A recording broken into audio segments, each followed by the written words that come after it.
ไรสดบ๊ะ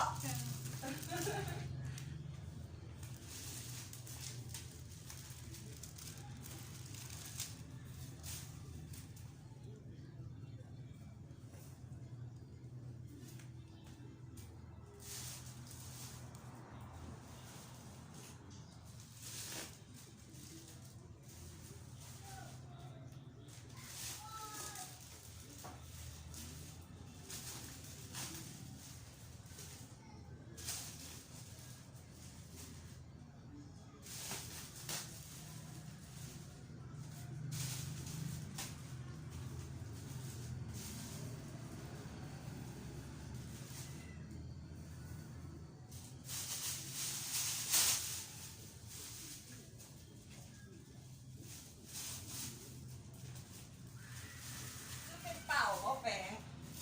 บอกเป็นโล โลกตัวเขาเด็ด ต้องหาทำมา นี่เคย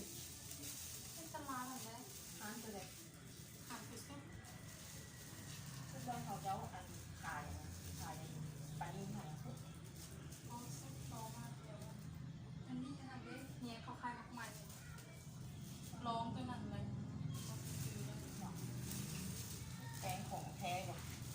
ที่ไปซื้อ อันนี้เขาก็ยังปนได้นี่นะเห็ดยังกูยังเป็นนะเพราะไม่เอาดำๆนะ อ๋อ ถ้ามันเป่งเป็นแล้วมันจะเหลืองค่ะ ซื้ออยู่ใน6,000 เป่งดีปะเป่งดีก็ซื้อนะขนมพัน 6,000ซื้อ อันนี้เขามักปน ถ้าของมันคือบอกเป็นกับบอดี้เดย์ เขาซื้ออันเอาอันแดงแล้วมันปนเปล่าขาว ทุกเป็นใช่ไหมคะ